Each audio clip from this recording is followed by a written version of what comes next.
de Junín y Pergamino. ¿Algún comentario que me quieran hacer?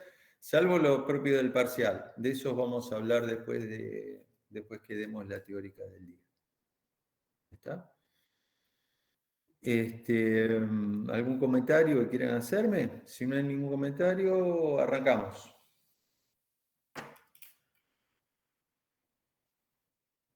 Bien. Bien. Bueno, quiere decir que vamos bien. Pasamos corto imagen y les paso a mostrar el slide de la proyección del día de la fecha, que es modos de transmisión. ¿De acuerdo? Así que bueno, aquí vamos. Espérenme un segundito. Vamos a presentar.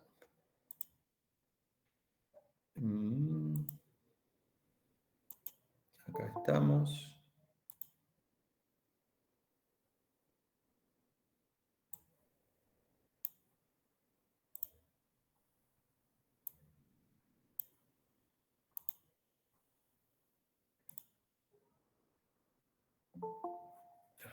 Gente sigue entrando, ¿eh? Discúlpenme, pero tengo que dar ingreso. Tengo que seguir dando ingreso.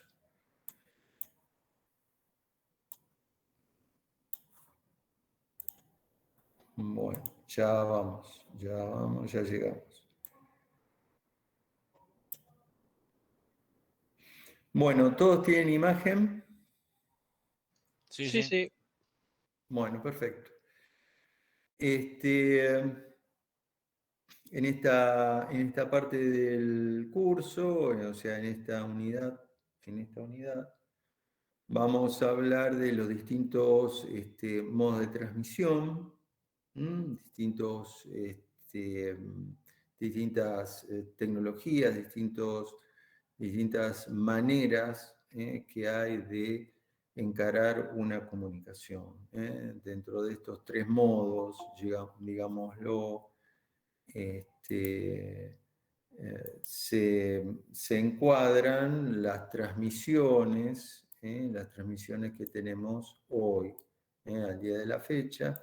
Digamos, podríamos hablar de básicamente dos modos de transmisión que son los principales, que son transmisión serie y paralelo, y después anexamos lo que sería un subtipo de transmisión serie, que es la transmisión multinivel. ¿Está? Entonces vamos a ver algo de conceptos básicos de transmisión.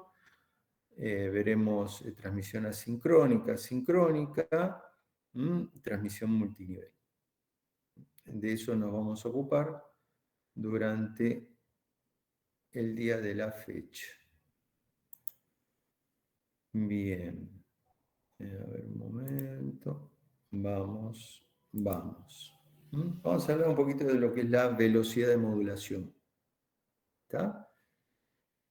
La velocidad de modulación, en su concepto más básico, es la cantidad de bits que entran en un segundo, ¿de acuerdo? O cantidad de pulsos por segundo. ¿Por qué hablamos de pulsos por segundo? Bueno, porque en definitiva los bits, que son nuestra manera de manejar información, se, se transforman o se reducen, no se reducen desde el punto de vista eléctrico, que es el medio que nosotros, eléctrico o lumínico, que nosotros utilizamos para transmitir datos, se reducen a un impulso, ¿de acuerdo? Un impulso eléctrico o un impulso lumínico, pero en definitiva impulsos. ¿Está? Entonces, hay que hacer, tenemos que hacer un par tomar un par de definiciones antes de encarar el tema. Entonces, vamos por lo que es la velocidad de modulación. ¿Está? La velocidad de modulación, acá tenemos una pequeña definición, dice, la cantidad de impulsos binarios, entre paréntesis de dos niveles, 0 y 1, que entran en un segundo. Esto de andar indicando de dos niveles, 0 y 1, que daríamos por descontado, ¿no? Si los impulsos que venimos trabajando son de dos niveles. ¿Está? Nivel bajo, nivel alto del pulso, al que asignamos un 0 y 1. Bueno, en ese aspecto hay algunas novedades, porque a partir de este momento los pulsos o los pulsos o los impulsos con los que vamos a estar trabajando pueden llegar a tener más de dos niveles. De eso se trata el tema de hoy. Entonces, como vamos a trabajar con pulsos o con impulsos de más de dos niveles, debemos diferenciar a los impulsos originales, a la señal original. ¿De acuerdo? Y la señal original nuestra es de dos niveles, pulsos de dos niveles, 0, 1. ¿De acuerdo? Entonces, decimos, los impulsos binarios son señales que adoptan dos estados, alto-bajo para señales eléctricas, encendido-apagado para señales lumínicas. Esos impulsos binarios, los llamamos bit, y los utilizaremos para la transmisión de información. Hasta acá lo que está, hasta acá el texto. Siendo Vm, velocidad de modulación, y tau, ancho del pulso, tau, el ancho del pulso, definimos a la velocidad de modulación como la inversa del ancho del pulso. Es decir, nosotros podríamos, o sea, si yo quiero saber cuántos pulsos hay en un segundo, yo tendría que hacer 1 dividido la duración de cada pulso. ¿Tá? Si la duración del pulso es tau, entonces vamos a tener justamente que la velocidad de modulación, en definitiva, nos queda 1 sobre tau, o sea, la inversa de tau. Si tau lo expresamos en segundos, la velocidad de modulación queda expresada en baudios. ¿De acuerdo? Recuerden que esta velocidad de modulación no es ni más ni menos que la cantidad de pulsos binarios, la cantidad de pulsos binarios que entran en un segundo. ¿Está? Bien, alguna notita al pie. Dice la letra tau. Tau corresponde al alfabeto griego y es costumbre utilizarlo para indicar intervalos de tiempo. ¿De acuerdo? Ya lo estuvimos utilizando, pero bueno, lo recordamos. Sigamos con algún otro concepto más. Ancho de banda. Si bien ya lo vimos cuando vimos Fourier, lo recordamos un poquito. ¿Está? Un poquito. Para nosotros el ancho de banda es el intervalo de frecuencias, en la que se concentra la mayor potencia de una señal. ¿Recuerdan? O sea, es un espacio de frecuencia, es un intervalo de frecuencia en donde se encuentran las armónicas más importantes. A eso se refería Fourier. ¿Está? Y encerrando dentro del ancho de banda las armónicas más importantes, teníamos el 85% aproximadamente el 85% de la energía del pulso, lo que nos permitía ya poder trabajar con ese pulso para el envío de señales de datos. ¿Está? A partir de ese 85%, habíamos dicho, no nos interesa perder, o sea, el perder ese 15% respecto del 100%, no nos perjudica, ¿está? En tanto y en cuanto liberamos el ancho de banda restante del medio de comunicación. Es decir, nosotros tenemos un ancho de banda de un medio que es muy, muy grande, y si uno quisiera transmitir un pulso rectangular con su ancho de banda completo, y bueno, debería utilizar todo el ancho de banda del medio, ¿de acuerdo? Lo que sería un gran desperdicio de recursos. ¿Está? Entonces, Fourier, ¿qué nos deja? ¿Qué nos deja? Nos dice que de un ancho de banda, que de un determinado pulso rectangular, ¿está?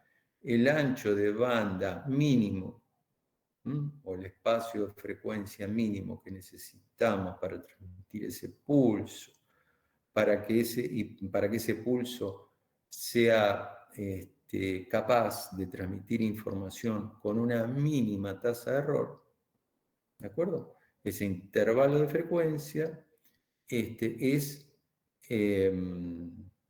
era justamente la medida de ese intervalo de frecuencia, era la cantidad de armónicos que entraban dentro del ancho de banda. Esa es la conclusión de Fourier, y que ese ancho de banda justamente es una porción del espectro, no es infinito. O sea, Fourier nos dice, no es necesario que utilice un ancho de banda infinito para transmitir un pulso si lo va a usar para datos. ¿De acuerdo? Entonces, ¿qué nos permite? Bueno, limitar esa señal a su ancho de banda, liberando así, dejando libre, digamos, para poder transmitir más canales de información dentro de ese mismo canal. ¿De acuerdo? Bien, entonces, recuerdan, siendo AB ancho de banda y tau ancho del pulso, recuerden esto, deberían recordar esta expresión, donde ancho de banda en hertz, expresado en hertz, era la inversa del pulso, expresado en segundos. La inversa del ancho del pulso, expresado en segundos, y el ancho del pulso era tau. ¿De acuerdo? Dicho esto, tengo que debo hacerles una pregunta. ¿Está? Fíjense qué coincidencia. Coincidencia que se dio así, nadie lo planteó. Nadie lo pensó de esta manera, pero las cosas se dieron. Según Fourier, el ancho de banda es 1 sobre tau. Hasta acá lo dicho. Y cuando estudiamos velocidad de modulación, llegamos por intuición, por deducción, llegamos a que la velocidad de modulación era la cantidad de pulsos que entraban en un segundo, y por consiguiente era 1 sobre tau. O sea, velocidad de modulación 1 sobre tau, y ancho de banda 1 sobre tau. ¿Está? Pregunta, se me ocurre, ¿no? Entonces, si la velocidad de modulación es 1 sobre tau y el ancho de banda es 1 sobre tau, debo concluir que el ancho de banda es igual a la velocidad de modulación, si ambos son iguales al ancho o a 1 sobre tau. Les pregunto a ustedes, ¿será tan así? ¿Qué opinan? ¿Qué opinan? Pueden opinar, ¿eh? Nada, no los estoy evaluando, estamos ensayando un razonamiento, nada más. ¿Qué opinan? Los escucho. Quizás se diferencian los resultados por la unidad que se usan. Acá en el ancho de banda usas Hertz cuando, eh, cuando te da la fórmula, y en el otro no me acuerdo cuál usabas, creo que usabas segundos. Segundo. Sí, Baudios. Baudios, señor. perdón. Sí, señor. Es una diferencia. Es una diferencia que pasa casi desapercibida, pero que es muy, muy importante. ¿De acuerdo? Entonces, a ver, se le parecen bastante, pero no son lo mismo. ¿Está? Guarda con eso porque al ser tan iguales, ¿está? Dan a confusión, se prestan a confusión. ¿De acuerdo? Entonces, estoy prendiendo les estoy haciendo foco en este tema para que no se confundan justamente. Lo que decía el compañero es totalmente válido. Velocidad de modulación, fíjense, es 1 sobre segundo, ¿de acuerdo? Perdón, em, y le va a dar en baudios. Y estos segundos corresponden al ancho del pulso y son baudios. La unidad es baudio porque tau se asocia a la duración de un pulso, está a la duración del bit. Entonces me da baudios, lo que equivale a bit por segundo. Baudio es una manera de decir bit por segundo. ¿De acuerdo? Le repito, baudio es una manera de decir bit por segundo. En cambio, el ancho de banda, si bien también tau es segundos, pero acá conceptualmente es distinto. ¿Está? Lo que yo voy a estar obteniendo, según lo que vimos en Fourier, es el ancho de banda de la señal en Hertz. O sea, una cosa son Hertz y otra cosa son bits por segundo. ¿De acuerdo? Son primos hermanos. ¿Está? Ambos conceptos. Pero, les repito, no son las mismas cosas. Numéricamente coinciden, pero conceptualmente no. Estamos hablando de dos cosas distintas. ¿Estamos? Bueno, sigamos.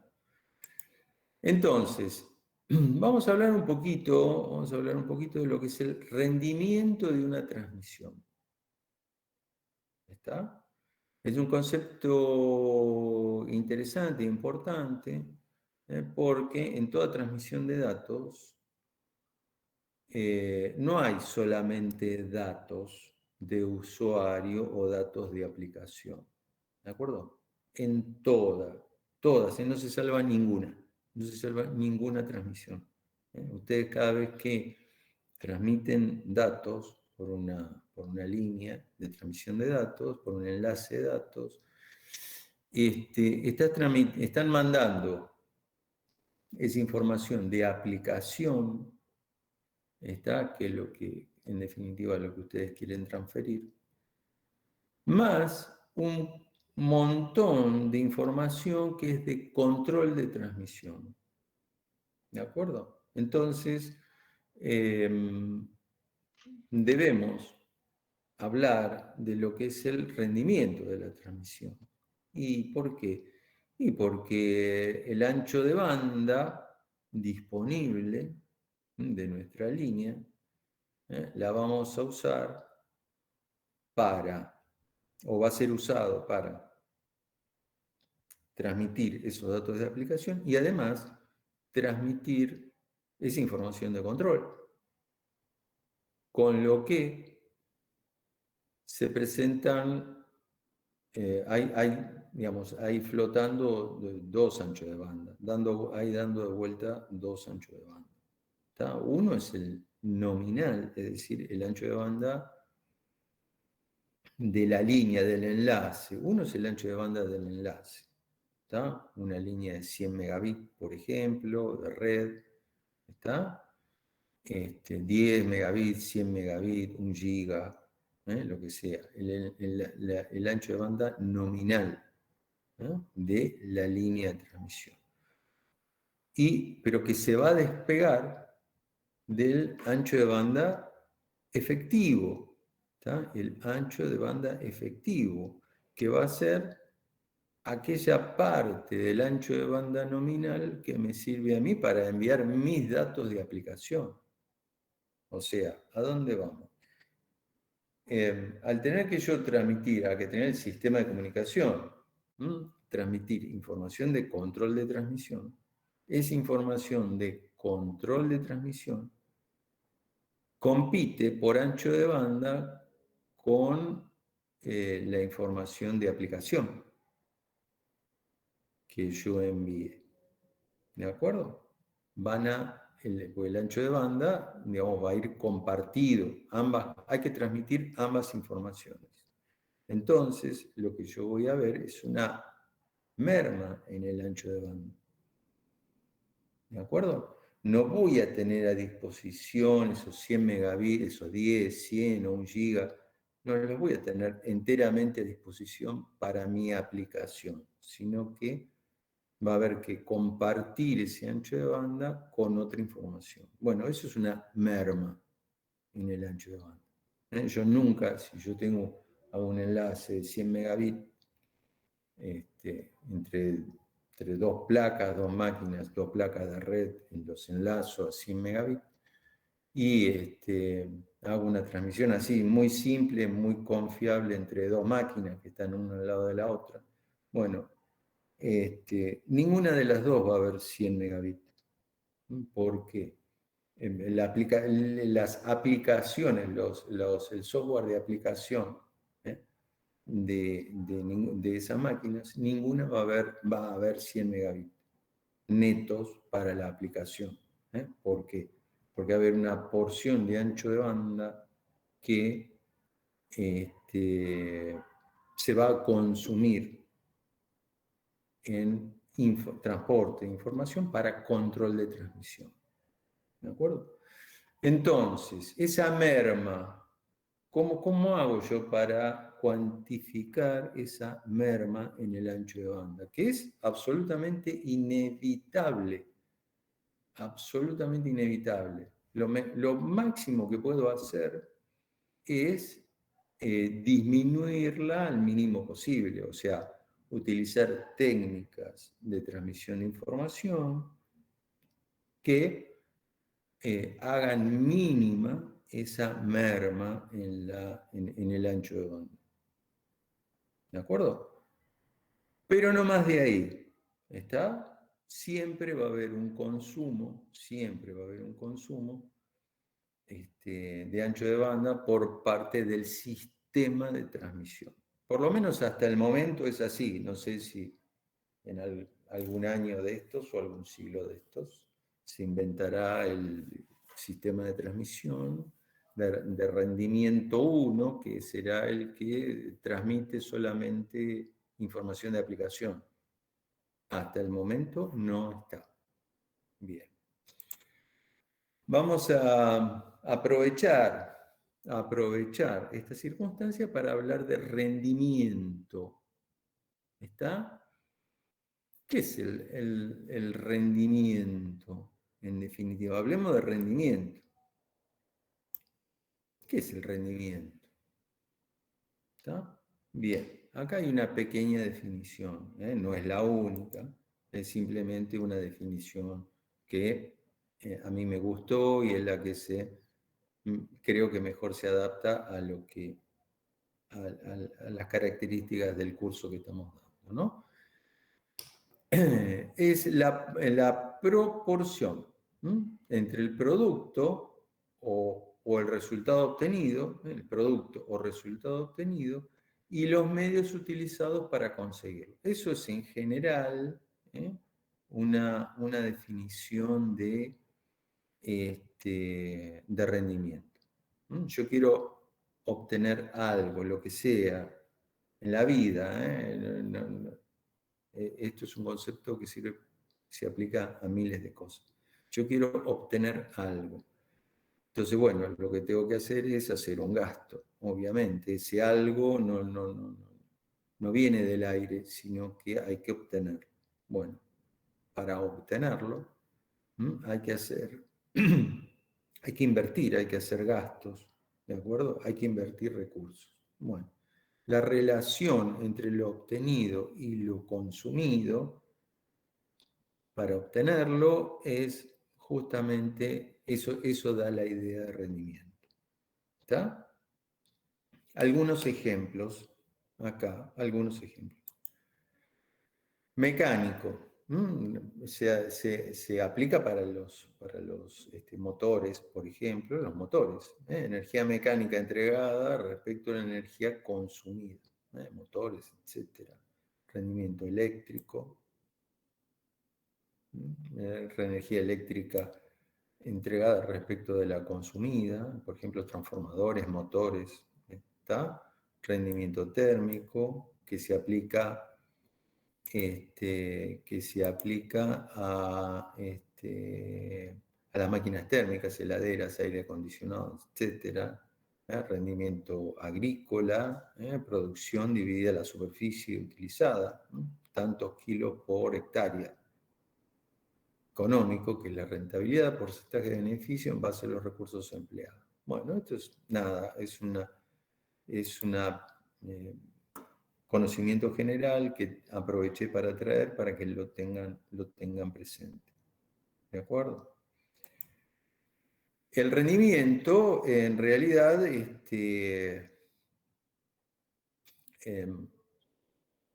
para una transmisión, ¿cómo se aplica? ¿Cómo se aplica para lo nuestro?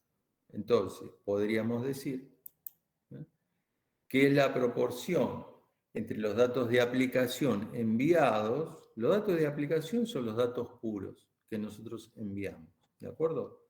Podemos enviar un archivo de texto, una foto, un archivo de una película, un archivo de base de datos,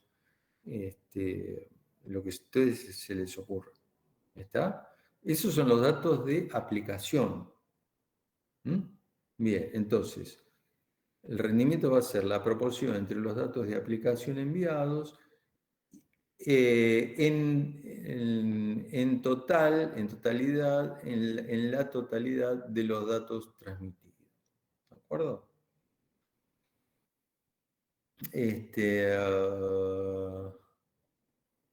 Bien.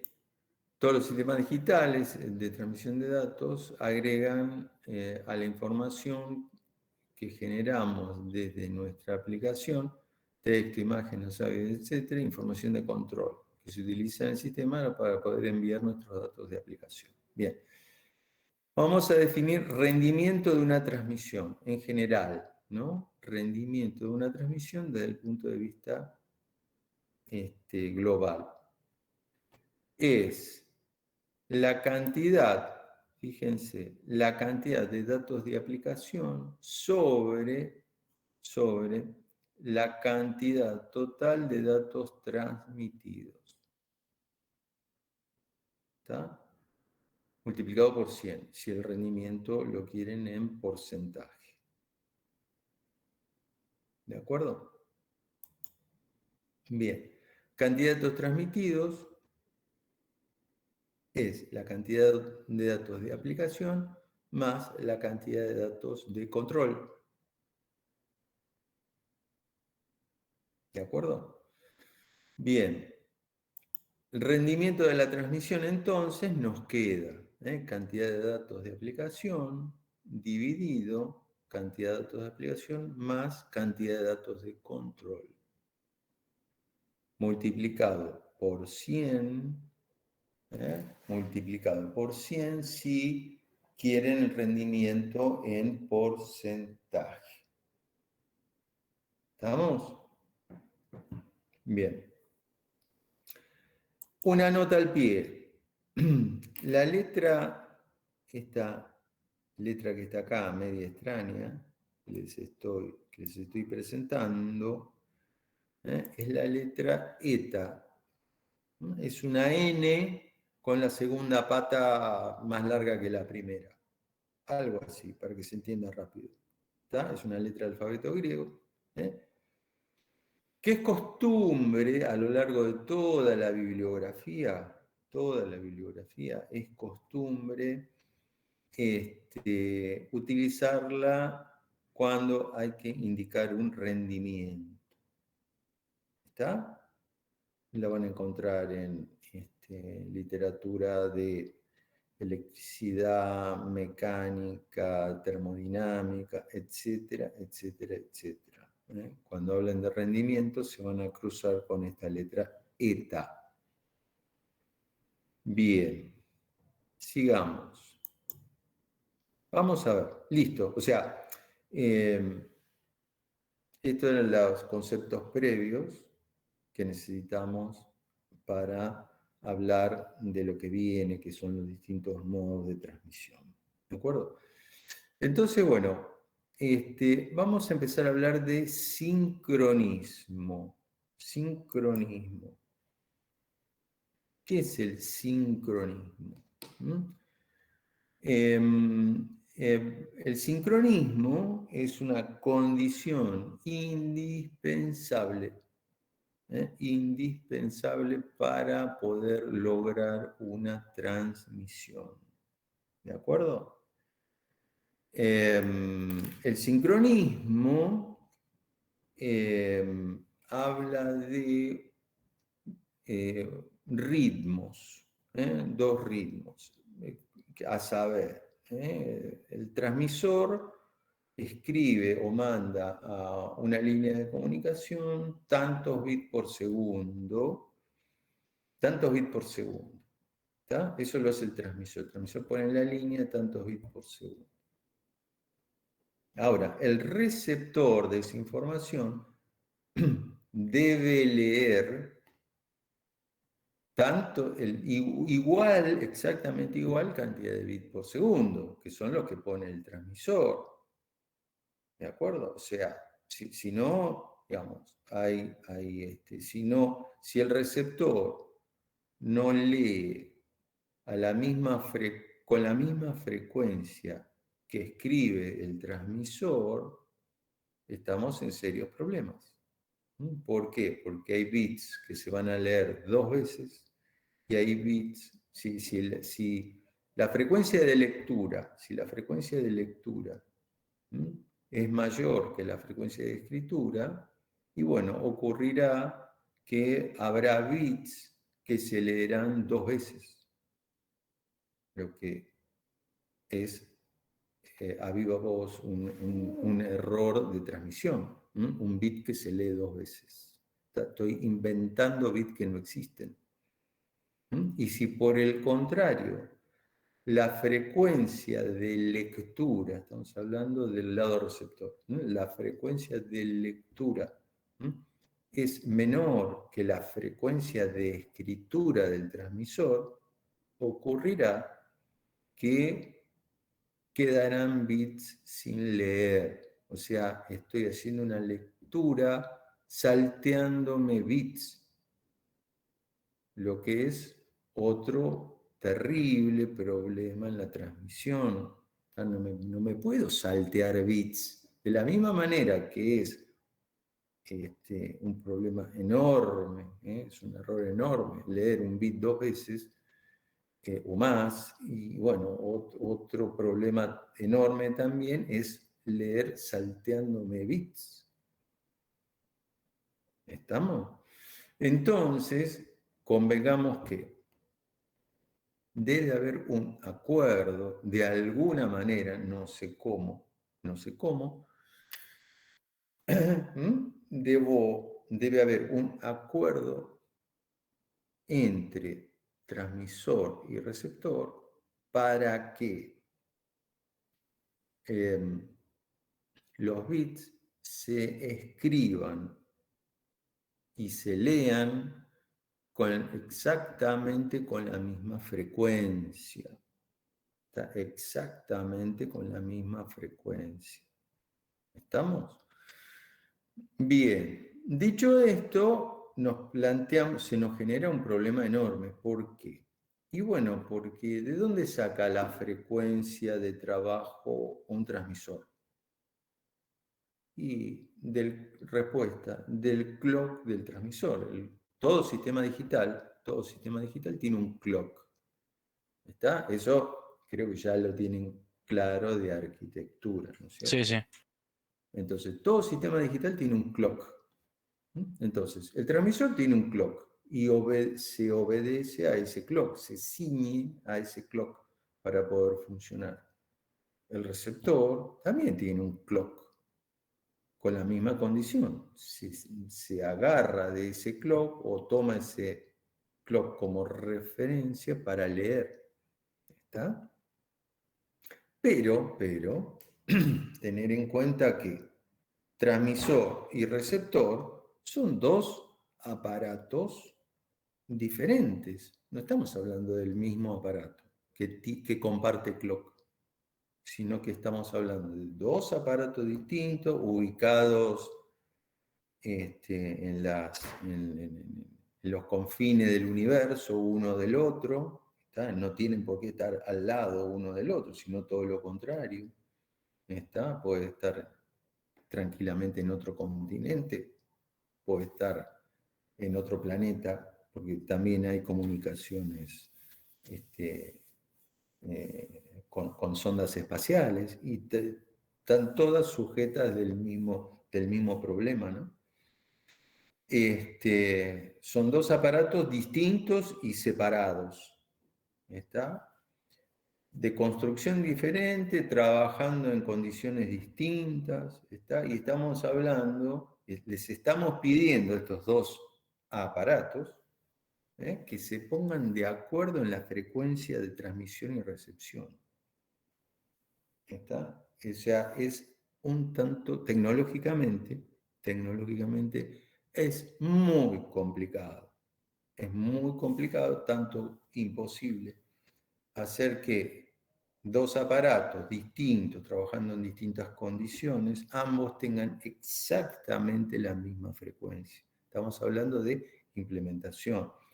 ¿Está? Porque usted estaría hablando de relojes perfectos en sí y además relojes perfectamente sincronizados, lo que me daría un sistema extremadamente costoso, ¿está? Y extremadamente complejo para lograr esa situación.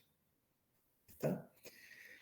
Entonces, ¿qué hacemos? ¿Qué hacer para solucionar este problema de forma efectiva y de forma económica, que es fundamental? Todas las soluciones que encontremos a los problemas en comunicaciones, además de ser técnicamente viables, ¿está?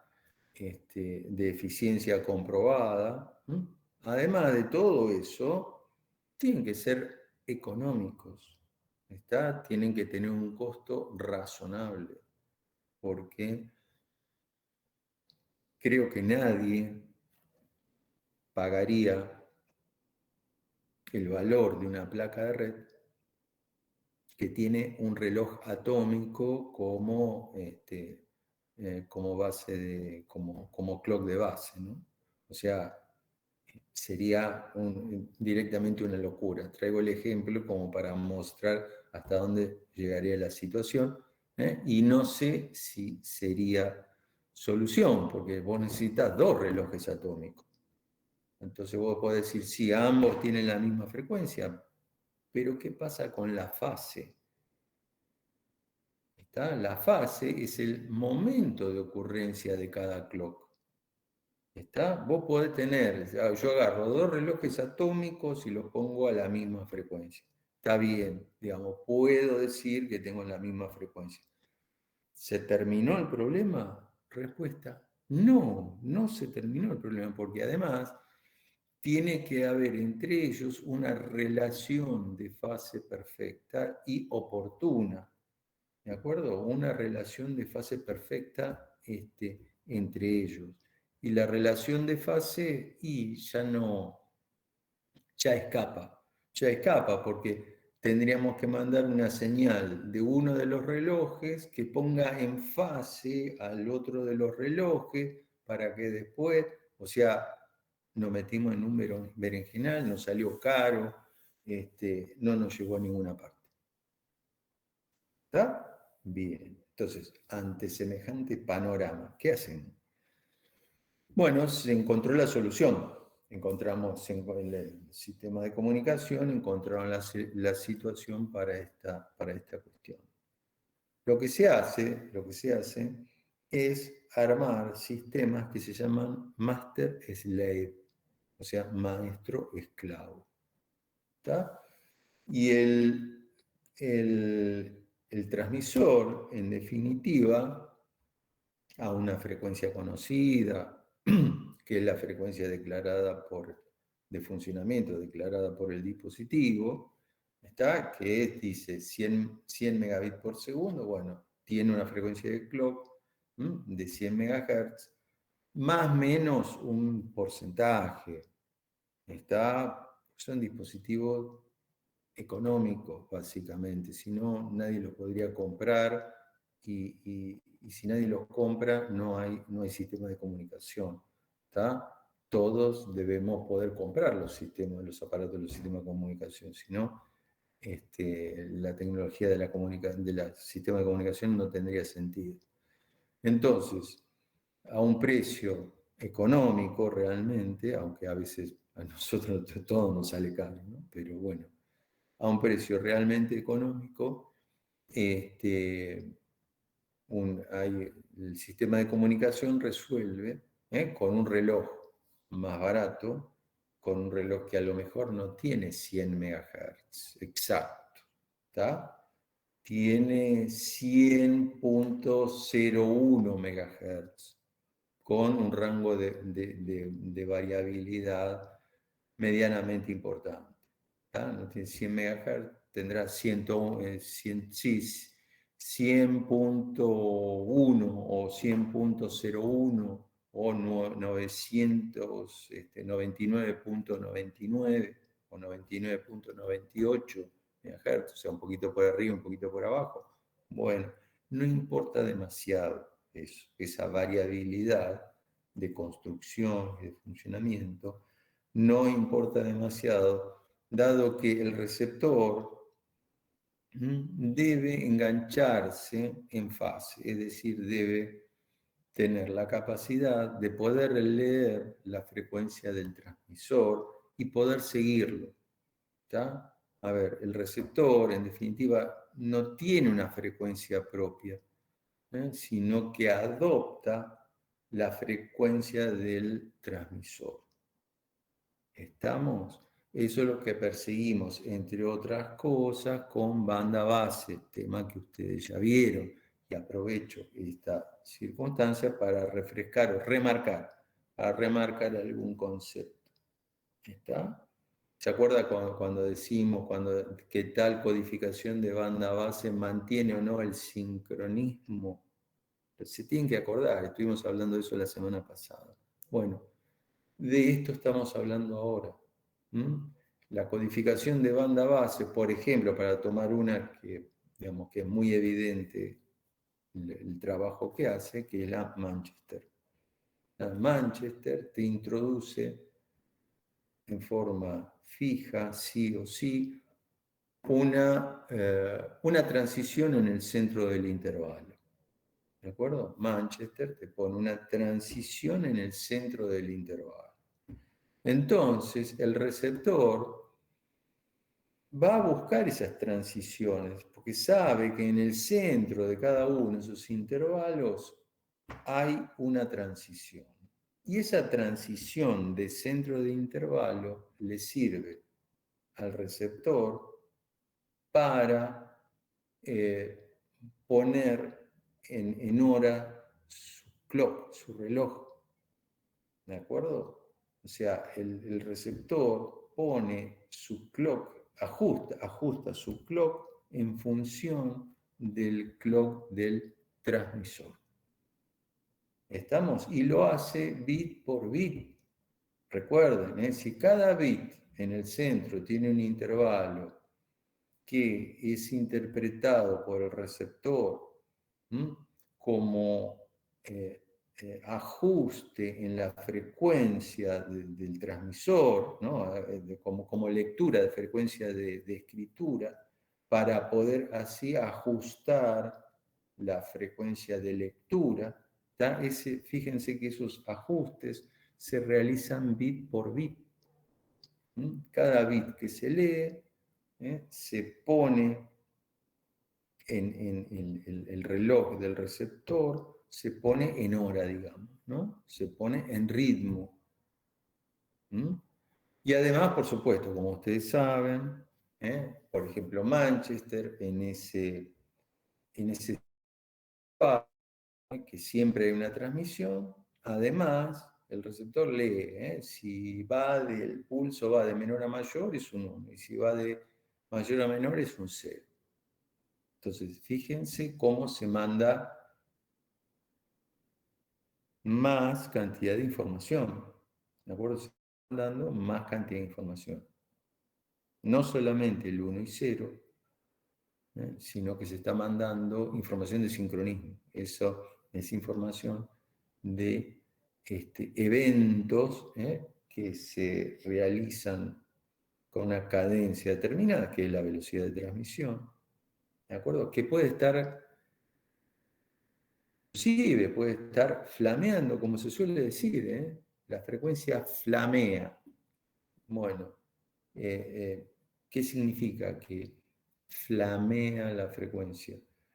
La frecuencia se va, digamos, hay un centro de funcionamiento, una frecuencia central, y se desplaza hacia más.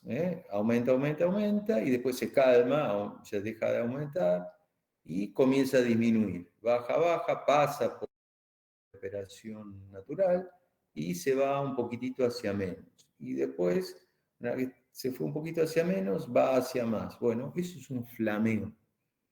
¿Está? Bueno, se puede estar realizando este flameo y no molesta, no interrumpe la transmisión. ¿Por qué? Porque el receptor lee permanentemente la frecuencia de lectura del transmisor, ¿está? A través de distintas técnicas. ¿Estamos? Manchester presenta una de esas técnicas, que es la de una transición en el centro del intervalo. ¿Estamos? ¿Se entiende? ¿Se entiende este concepto? Es muy importante. Fíjense que esta cuestión del sincronismo, uno tendería a pasarla por alto o desconocerla, pero es básica. Si no tenemos sincronismo, no tenemos transmisión.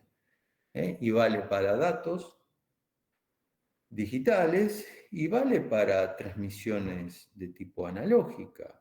También la televisión abierta, televisión de cable, radio abierta, todas las transmisiones, un handy, todo lo que sea las transmisiones de radio común, radio AM, FM, todos esos sistemas tienen insertos dentro de sí un subsistema de sincronización. ¿De acuerdo? Un subsistema de sincronización. ¿Está? Si ese sistema es de sincronización, sistema de sincronismo automático, se dice, ¿no? Porque o de autosincronismo, porque esos sistemas son dinámicos, ¿no? Están buscando permanentemente el sincronismo. Si ese sistema falla por algún motivo, por el motivo que sea, se interrumpe la comunicación.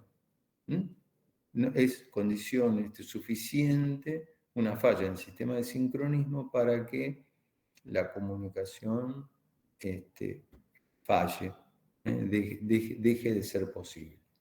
¿Está? ¿Se entiende este concepto, chicos? Sí, profe, se entiende. Bien, entonces,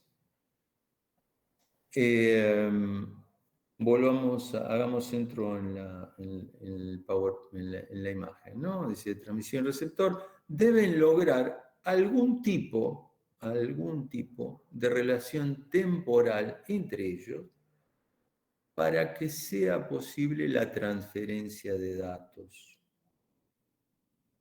¿De acuerdo? Entonces, este sincronismo se puede, digamos, dividir en un proceso de 3 niveles. Ya estamos hablando de transmisiones de datos, ¿no? Transmisiones de datos por una línea de comunicación.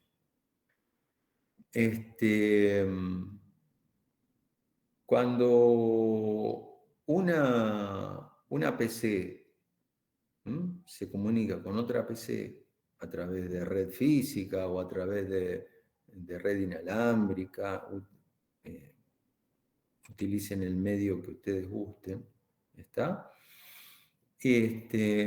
Cuando una estación está recibiendo un mensaje de otra máquina, la PC que recibe, o el host que recibe, no tiene idea, ni la más pálida idea de que existe otra máquina dentro de la red, y menos, se pueden imaginar, tiene idea de cuál es el sincronismo que usa la otra máquina que le está mandando el mensaje. Está en babia. Esta máquina receptora de este mensaje está mirando para cualquier lado. Vaya a saber haciendo qué cosa. ¿Está? Hasta que viene la trama de información. ¿De acuerdo? Hasta que viene el mensaje. Entonces, cuando viene un mensaje a través de la red cableada, por ejemplo, tiene que hacer todo un proceso de sincronización antes de poder leer los datos, ¿tá? Antes de poder leer la información que estamos mandando, debe realizarse un proceso en 3 etapas. Estoy hablando de cada host y de que este proceso se realiza en cada host y cada vez que viene una trama de información. Cada host, cada trama. ¿Está?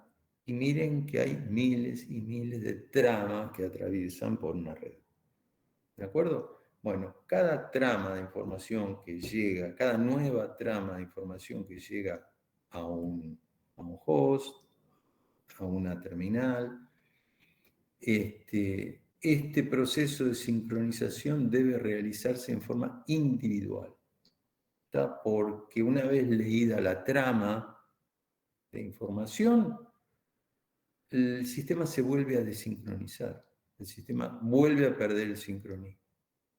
¿Está? ¿Hasta cuándo? Y bueno, hasta la próxima trama. Cuando venga la próxima trama, de nuevo proceso de sincronismo. Y así, in eternum. ¿Estamos? Bien. Entonces, este proceso de sincronismo tiene 3 niveles. Tiene 3 niveles.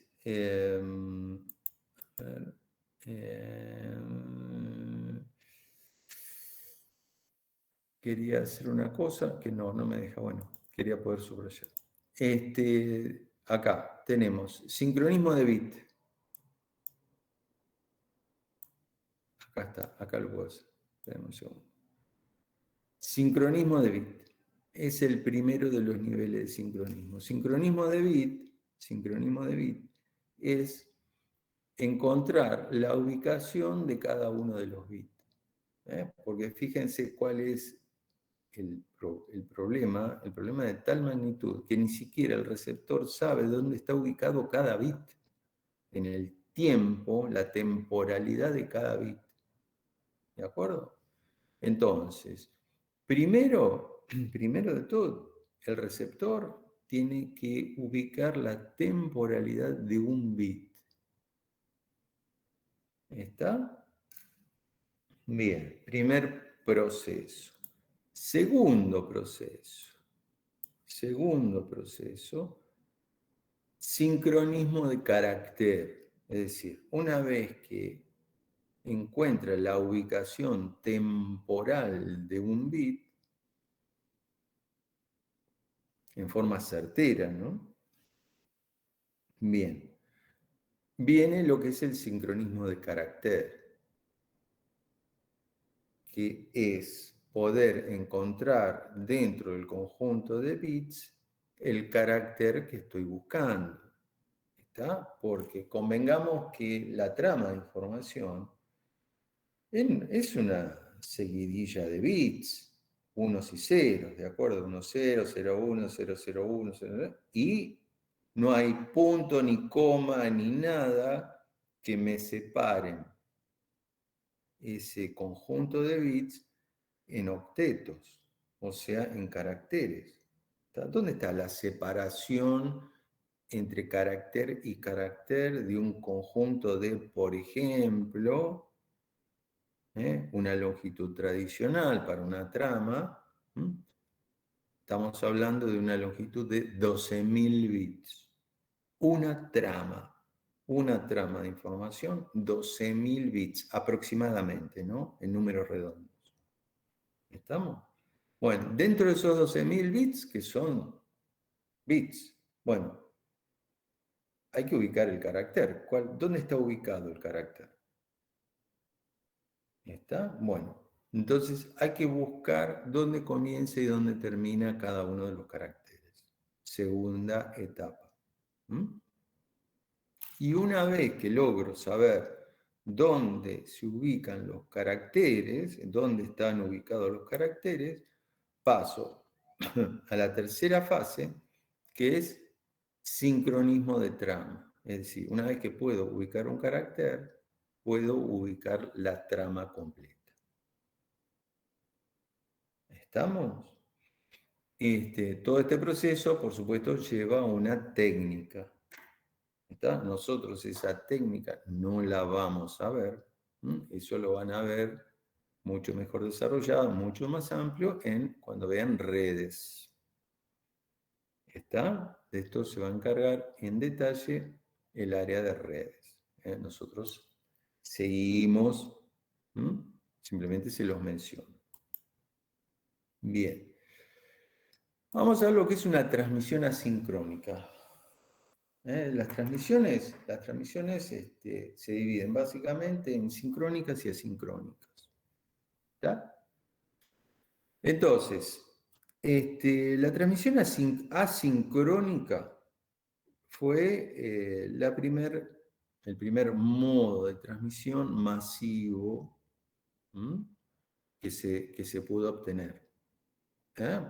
Un modo de transmisión muy rudimentario, pero muy efectivo al mismo tiempo. Con muy poco recurso,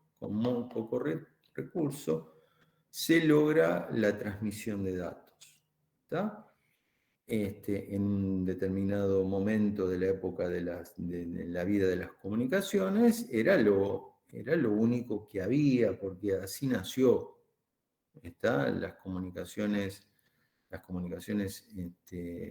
en larga distancia, digitales en larga distancia. lo primero que existió, por lo menos de uso masivo, de uso importante, fueron las transmisiones sincrónicas, y lo más conocido de todo es el sistema llamado Telex, sistema de Telex. ¿Está? En algún momento siempre se hablaba de enviar un Telex, cuando ustedes querían enviar un mensaje a alguien que vivía lejos, en otro continente, ¿está? Mandaban un Telex, ¿está? Es un sistema, si bien muy rudimentario, era muy confiable y muy extremadamente rápido, ¿está? Porque ustedes escribían el Telex acá en Argentina y lo recibían, digo, en España o en Europa, lo recibían en el momento, ¿está? Tal es así que lo utilizaban muchísimo, muchísimo las agencias de noticias para enviar información. O sea, una agencia de noticias en Europa mandaba información, una nota periodística, un artículo, a su casa central en Estados Unidos. Entonces mandaba Telex y así se comunicaba, ¿no? Y un sistema que se utilizó mucho también para hacer transacciones en la bolsa, en la bolsa de valores. O sea, era modo carácter, primera característica, modo carácter, carácter a carácter. En ese momento no había audio, video, etcétera, etcétera, etcétera, que son las aplicaciones que más consumen. Entonces, nada, se enviaban datos de operación, se enviaban números, claves, números, nombres, texto.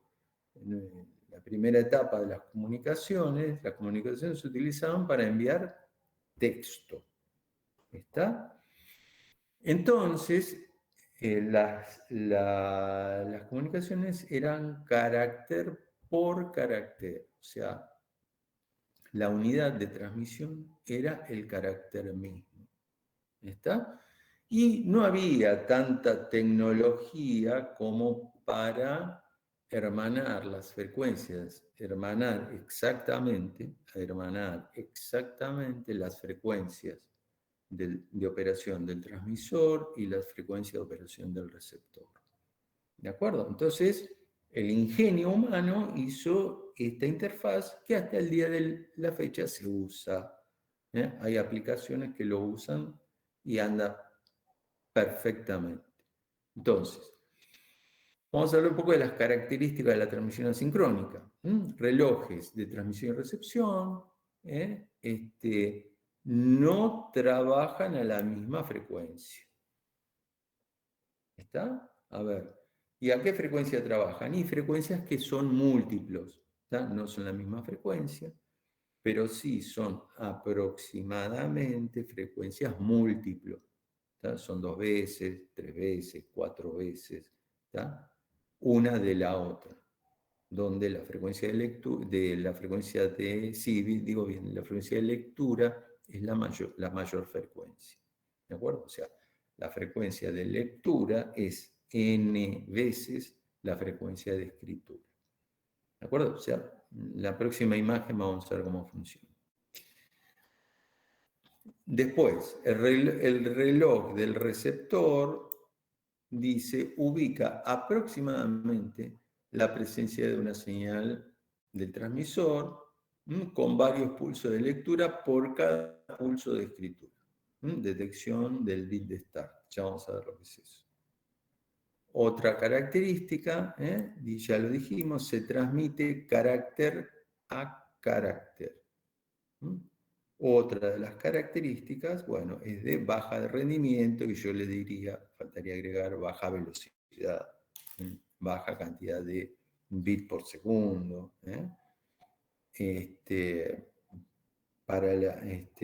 Para ese momento era suficiente. Hoy, por supuesto, no hacemos nada, salvo para algunas aplicaciones que son características.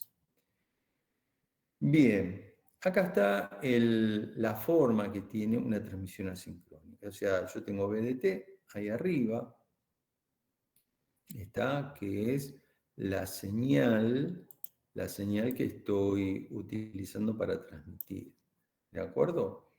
O sea, esta BDT tiene esta forma que nosotros vemos acá, esta señal que está escrita en azul. Estos conjuntos de pulsos que vemos. Bien, ¿cómo se conforma esta señal? Bueno, esta señal, cuando no está transmitiendo nada, está en alto. Está en 1 permanentemente. ¿Está? Que justamente está indicando que no transmite nada. Pero ese 1 o esa tensión alta se mantiene permanentemente dentro del mismo nivel. ¿De acuerdo? ¿Cuánto dura esta señal? Y no lo sabemos, dura lo que sea necesario. ¿Está? Y se la interrumpe en el momento que voy a transmitir información. Entonces, esta señal en alto, por supuesto, la pone el transmisor. Toda esta línea azul, toda esta variación la genera el transmisor. Y ahora vamos a ver cómo reacciona el receptor. Entonces, el transmisor, cuando quiere enviar un carácter, ahí en ese momento que lo quiere enviar, o sea, ahí cuando viene, cuando ocurre el evento, manda lo que se llama bit de start. Y ese bit de start es un bit en 0, o sea, es un 0. ¿De acuerdo? O sea, la señal viene en 1. Entonces, para indicar que va a comenzar a transmitir, manda un 0. ¿De acuerdo? Y este 0 justamente es el bit de start. Se denomina bit de start.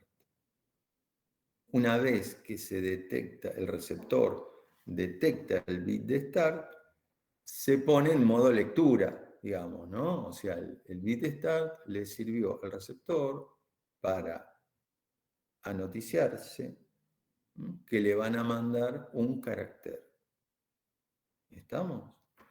Entonces, luego del bit de start viene el carácter, que es un conjunto de bits. Este rectángulo que está acá, bueno, es un conjunto de bits.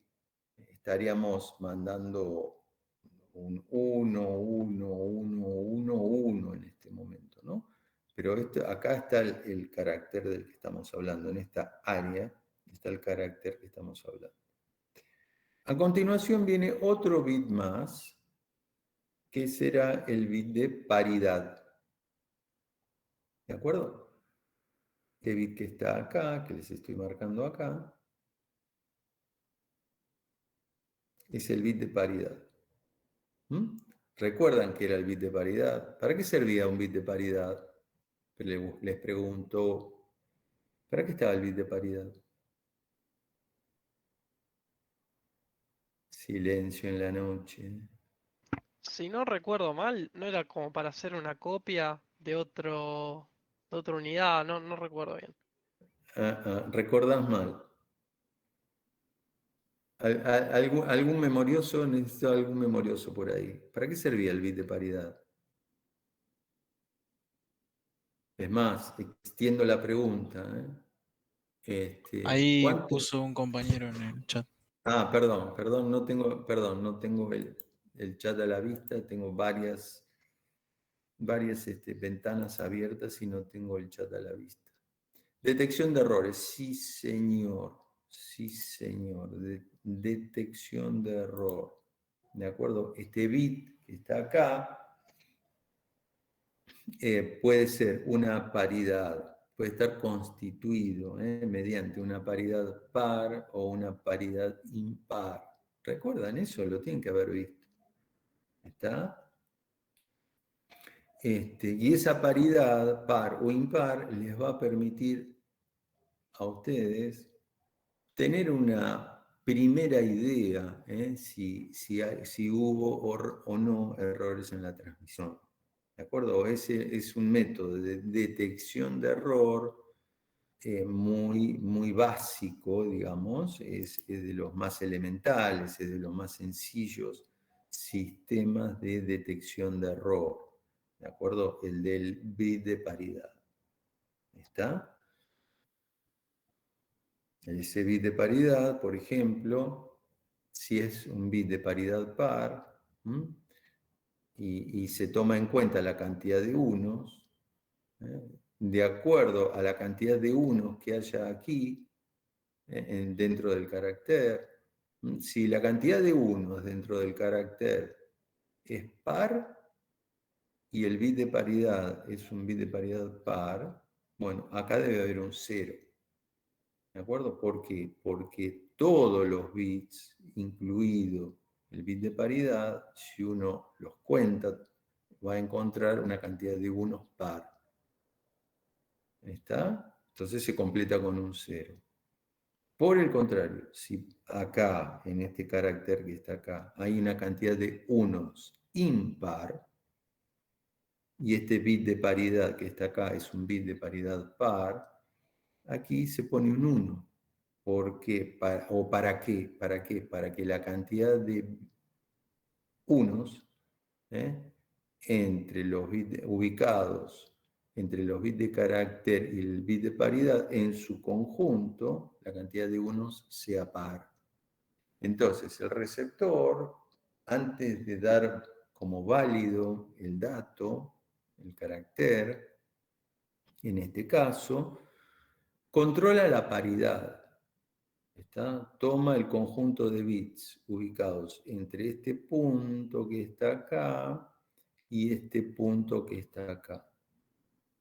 Y cuenta la cantidad de unos. Si la cantidad de unos le da par, para el ejemplo que estuvimos dando, dice, ok, el dato vino sin errores. ¿Está? Pero si cuenta la cantidad de unos y estamos dentro de un sistema de paridad par y esa cantidad de unos le da impar, debe entender el sistema de comunicación que se produjo un error en la comunicación. ¿Estamos? ¿Se entiende? Estoy así haciendo un vuelo de pájaros sobre el tema, pero es importante, estamos hablando de eso. Estamos hablando de eso. Y estamos hablando de comunicaciones, y dentro de las comunicaciones estamos hablando de detección de error. Y el sistema de paridad es un sistema muy básico, muy elemental, pero un sistema al fin de detección de error. ¿Estamos? Bien. Y a continuación viene acá un conjunto de bits que podemos denominar, o que podemos no, que se llaman bit de stop. ¿Está? Bit de stop. El bit de stop lo que hace es forzar a que la salida para el transmisor, porque todo esto lo escribe el transmisor, ¿no? Esta señal en azul, esa línea azul, es escrita por el transmisor. Este bit de stop, que siempre es 1, es una señal puesta en 1 o una señal en alto, ¿está? Obliga al transmisor, luego de haber transmitido el carácter y la paridad, obliga al transmisor a dejar la señal en alto. ¿De acuerdo? Porque de repente este bit de paridad puede haber sido un 0 y la señal quedó acá y ya transmití. Bueno, entonces, ¿cómo hago para indicar que el transmisor debe volver a poner la señal en alto, esperando el próximo carácter? Bueno, para eso está lo que se llama bit de stop. El bit de stop hace que, una vez transmitido el carácter y la paridad, la señal vuelva a estar en alto y permanecer en alto esperando el próximo carácter. Y para el ejemplo que tenemos en la pantalla, el próximo carácter es un carácter que anda por acá y que acaba de enviar un bit de stop. O sea, aquí hay otro carácter que se está enviando. ¿Ah? Cayó fuera del alcance del dibujo, pero no, este carácter que está acá está a continuación de este carácter que está por acá. ¿Bien? ¿Se entiende hasta acá? Bien. Entonces, vamos a ver un poquito. Estudiemos estas flechitas, este conjunto de flechas que está por acá abajo. ¿Está? Ese conjunto de flechas les está indicando ritmos de lectura. ¿Está? Fíjense la referencia. La flechita verde es el clock de lectura. Esto es el trabajo que hace el receptor. Toda esta flechita. Cada flechita significa un impulso de lectura o un instante de lectura, ¿no? Fíjese, el receptor lee permanentemente. ¿Está? Entonces, bueno, ¿por qué esa lectura a esa frecuencia? Bueno, porque el receptor debe poder detectar los flancos, y los flancos son los cambios de valor de señal. ¿De acuerdo? Nosotros miramos esto y lo estamos mirando uno mira, la mirada humana de este proceso es de tiempo continuo. ¿De acuerdo? Nosotros vemos en un continuo, pero el receptor no ve en un continuo. ¿Eh? El receptor mide en un instante. ¿Está? Entonces, ¿cómo encuentra un evento, sea una señal que está en alto y cae, o una señal que está en bajo y sube? Eso es un evento, digamos, ¿no? Estos flancos que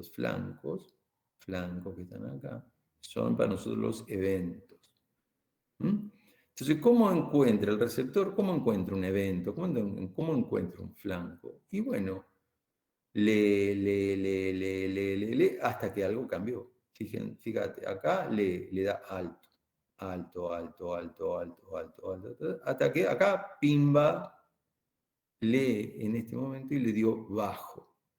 ¿De acuerdo? Entonces, digamos, el receptor ahí presta atención en particular, ¿no? Porque acá estaba la señal en alto y acá está la señal en bajo.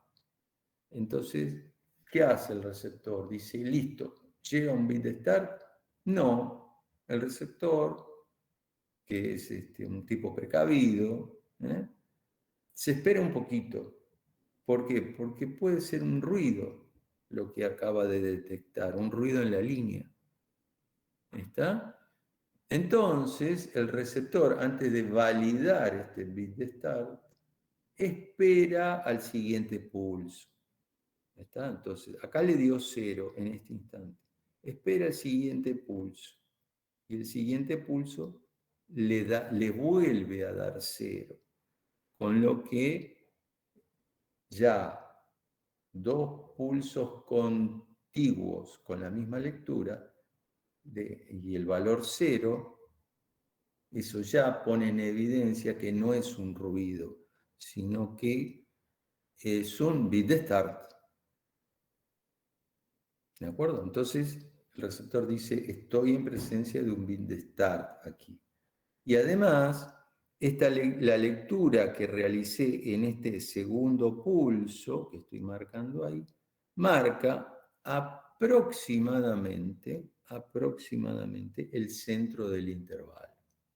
¿De acuerdo? Aproximadamente el centro del intervalo. Entonces, ya que este pulsito que está acá apunta aproximadamente al centro del intervalo, lo que puedo hacer es leer y validar, porque ahí no estoy corrido, ¿está? Yo tengo ahí la mira puesta en el centro del bit de start. Entonces, ahí sí puedo leer con toda tranquilidad, que yo sé que la lectura va a ser certera. ¿De acuerdo? Entonces, bueno, leo acá y me da un 0, perfecto. Hasta acá llegamos. Entonces, fíjense que nosotros habíamos hablado de que había una relación entera entre la frecuencia de escritura y lectura. Entonces, fíjense que esperando 3 pulsos más, a partir de acá, yo leía acá. Entonces, espero 3 pulsos. 1, 2, 3. Bueno, en este tercer pulso, yo sé por relación de frecuencia que ese tercer pulso apunta aproximadamente al centro del primer bit del carácter. ¿Está? Y Leo me puede dar un 0, me puede dar un 1. ¿Está? Pero es válido, es un valor confiable, porque para leer esperé estar ubicado en el centro del intervalo. En forma, ustedes observan con el dibujo, en forma aproximada, ¿no? Porque esto admite un pequeño corrimiento, ¿no? Hacia la derecha, hacia la izquierda. ¿Está? Se ve eso, ¿no? Entonces, bueno, leo en este pulso que está acá. ¿Qué hago a posteriori? Bueno, cuento 3 pulsos más. 1, 2 y 3. Y en ese instante, en este instante, vuelvo a leer, porque les cuento que estoy aproximadamente ubicado en el centro del intervalo del segundo bit del carácter. ¿Está? Y ahí vuelvo a leer. ¿Está? De nuevo, es una señal binaria, me puede dar un 0, me puede dar un 1, lo que venga. ¿De acuerdo? Bueno, y repito esta operación de contar 3 y leer, cuento 3 y leo, cuento 3 y leo, es digamos, es la rutina de lectura del lado siempre del receptor. ¿De acuerdo? Después, ¿qué más? Que pasados 5 bits, en este caso, después de 5 bits, no 5 bits, 5 bits, ¿está? Viene el bit de paridad. Entonces, bueno, leo el bit de paridad y luego el paridad y luego el bit de stop. Y si todo anda bien, listo, pude leer el carácter. ¿Se entiende? Entonces, digamos, en rojo está el pulso de escritura del transmisor. O sea, la flecha en rojo representa el clock de lectura, perdón, el clock de escritura. El clock de escritura está en rojo. Y el clock de lectura está en verde. ¿De acuerdo? Entonces, fíjense que es una manera de sincronizar.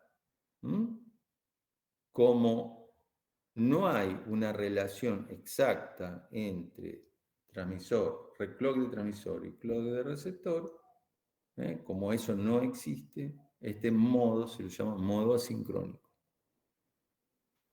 ¿De acuerdo? Bien, algunas cuestiones particulares.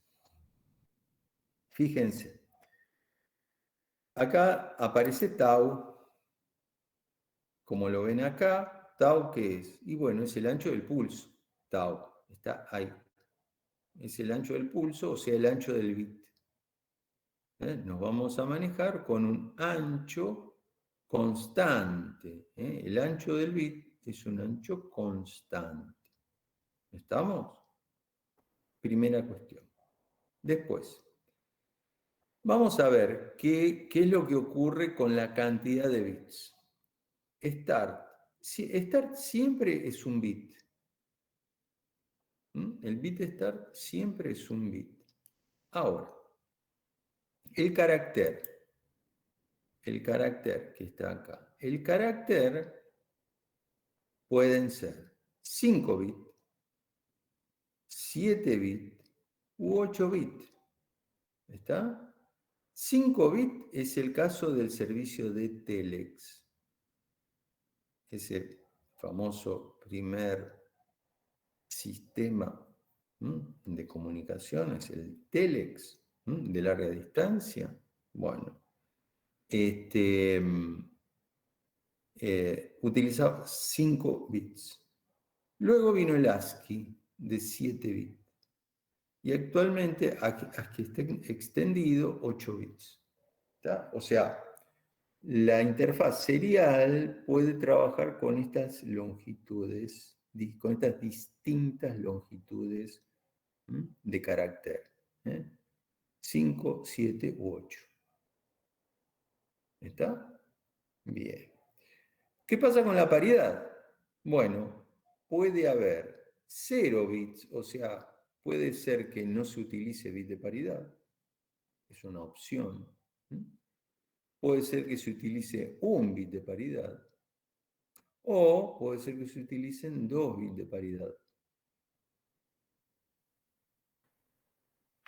¿De acuerdo? Sí, sí. Bien. ¿Qué más? Stop. ¿Qué pasa en el bit de stop? Bueno, stop puede ser un bit, pueden ser 2 bits, puede ser 1.42.42 bits. Este es digamos, el bit original del sistema sincrónico, que se llamó sistema Baudot. ¿Está?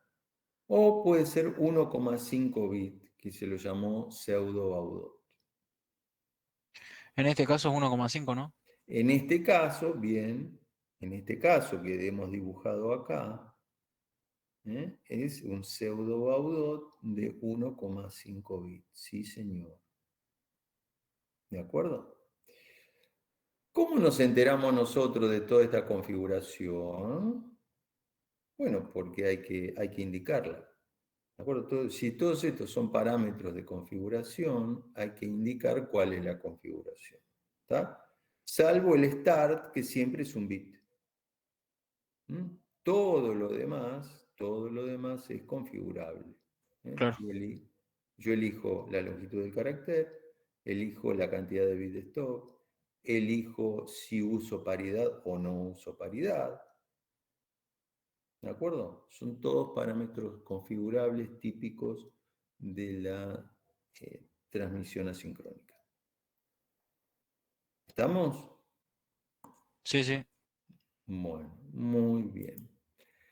Y no hay mucho más para agregar. No hay mucho más para agregar de la transmisión asincrónica. Lo que vamos a hacer acá es un ejercicio, ¿no?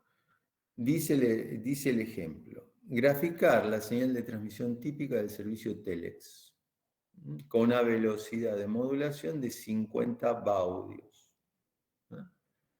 Hallar el ancho del pulso y el tiempo de transmisión de 1000 caracteres si el código utilizado es pseudo-Baudot. ¿Está? Entonces, bueno, vamos por parte.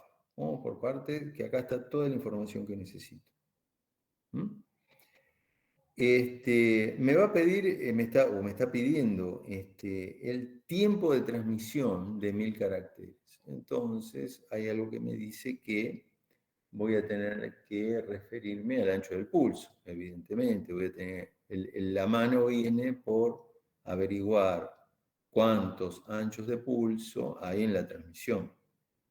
¿Está? Si averiguo la cantidad de anchos de pulso o la cantidad de pulsos que hay en la transmisión y después sé cuánto dura cada pulso, ya está. Multiplico uno por el otro y se terminó la historia. ¿De acuerdo? Entonces, bueno, vamos por partes.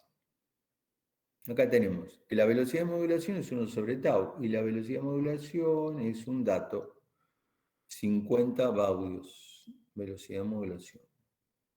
Entonces, la velocidad de modulación es 1 sobre tau, tau es 1 sobre m.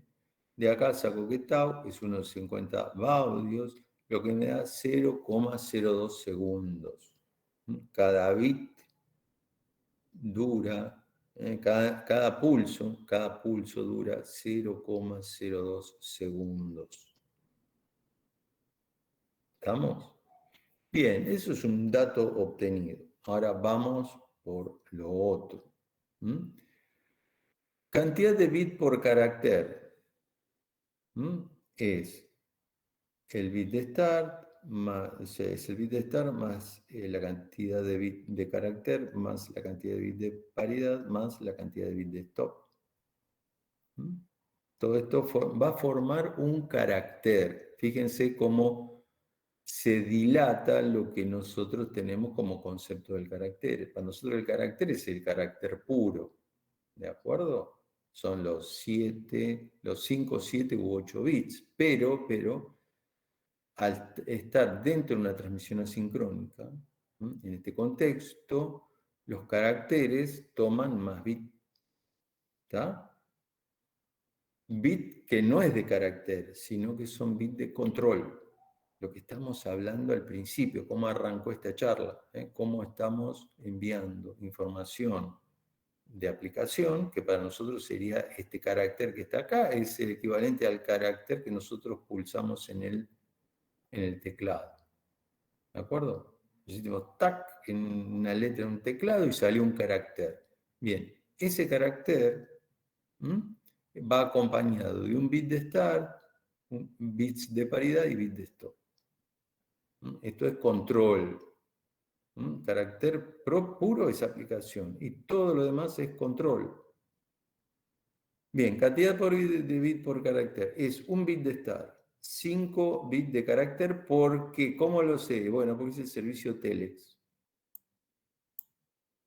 Está el servicio Telex, son 5 bits por carácter. Claro. 5 bits. Más bit de paridad. En este caso no se menciona el bit de paridad. Entonces, como no se menciona, debo suponer que no hay bit de paridad. ¿Está? Y vamos al stop. Como me dijo que era un pseudo baudot, Es 1,5. es 1,5 bit, que es lo que está acá. ¿Estamos? Bien. 1 más 5 más 1,5 me da 7,5 bits por carácter. ¿Va? ¿Hasta acá? Sí, sí.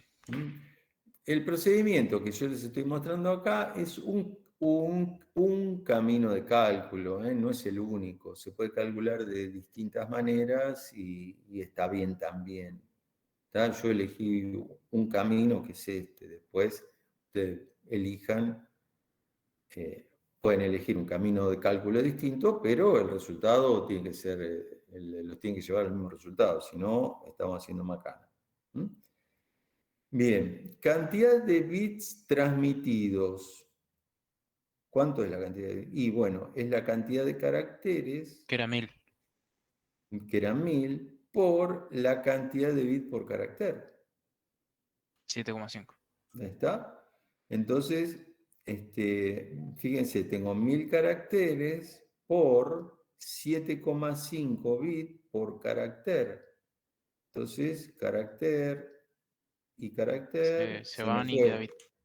Y me quedan 1000 por 7,5, 7500 bits. ¿Estamos? Entonces, toda esta transmisión son 7500 bits. Bien, duración de la transmisión asincrónica. Transmisión asincrónica. ¿Cuánto es la duración? Y bueno, es el valor de tau, que es la duración del pulso o la duración del bit, por la cantidad de bits transmitidos. Eso me da la duración total de la transmisión asincrónica. Duración de la transmisión asincrónica es 0,02 segundos por bit. ¿Está? Y ahí se pone sobre bit para que te queden segundos. Claro, para compatibilizar unidades, pero que además es lógico, esta sí, es la por unidad duración. real. ¿Está? Nosotros cuando calculamos acá, perdón, cuando calculamos acá tau, hicimos 1/50, le pusimos 0,02 segundos, pero en realidad es 0,02 segundos por bit. Claro. ¿Está? La unidad completa. Lo que pasa es que uno pone segundo si se entiende que te está refiriendo al bit. Sí, sí, sí. Pero la unidad completa es segundo por bit. ¿Mm? Bien. Entonces, 0,2 segundos por bit por 7500 bits. Fíjate que queda redondo la unidad. Me queda un total de 150 segundos. O sea, esos 1000 caracteres en formato asincrónico me consumieron 150 segundos. ¿Estamos? Sí, sí. Bien. Sigamos. Rendimiento.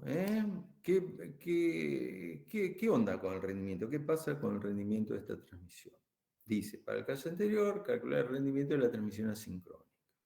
Entonces, vamos a la definición general de rendimiento de la transmisión, ¿no? Rendimiento de la transmisión es bit de datos sobre total de bits transmitidos por 100 para tener el rendimiento en porcentaje.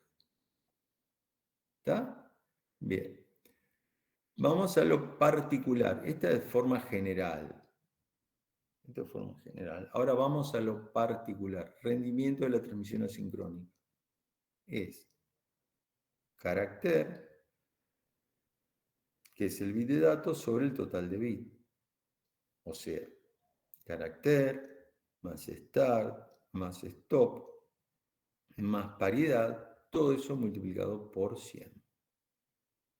Bien, esta es la expresión del rendimiento de la transmisión asincrónica. ¿De acuerdo? Sí, sí. Reemplacemos. Rendimiento de la transmisión asincrónica es carácter 5 bits sobre el total, que es 5 más 1, que es el start, más 1,5, que es el stop. Ustedes hacen esta cuenta y le da 0,666 por 100, le da 66,6%. ¿Está? Sí. Rendimiento de la transmisión asincrónica 66,66%, que, digamos, a la vista es mayor al 50%, hasta parece bueno, 66, casi, digamos, casi un 70%, redondeando, no estaría tan mal. Bueno, es horrible, es horrible. O sea, ¿qué te está diciendo esto? El rendimiento del 66% quiere decir que vos, de tu ancho de banda disponible, nominal disponible, estás Perdés un utilizando 34. el 66%. Así nomás. ¿Está? El resto del ancho de banda, hasta completar 33,3, está siendo utilizado por el sistema de comunicación. Y es mucho consumo. Mucho consumo. Vamos a ver. Sigamos adelante. Transmisión sincrónica. ¿Tá? Vamos a ver cómo solucionamos, cómo mejoramos esta situación. ¿Tá? Características de la transmisión sincrónica.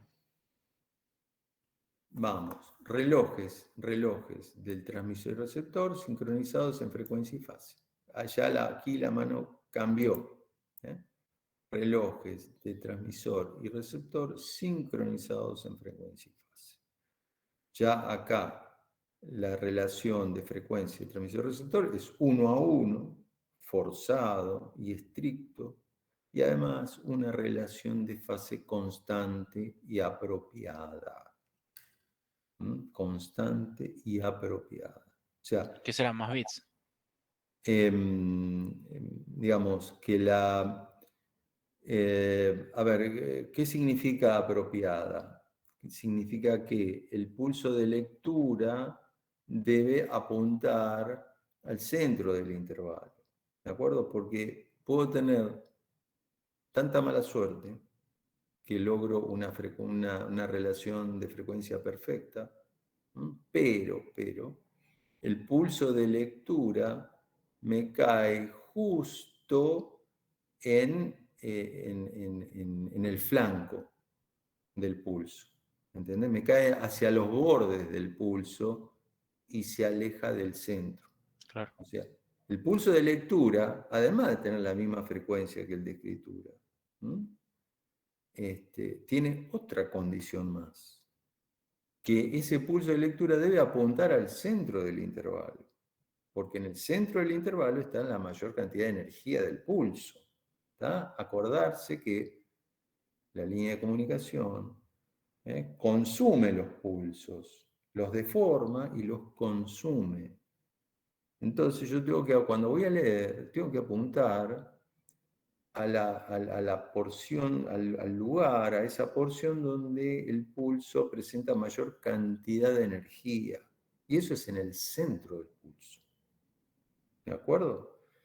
Si este pulso de lectura me cae hacia los bordes del pulso, y bueno, en los bordes del pulso tengo menor energía y ahí es donde se concentra, ahí es donde la deformación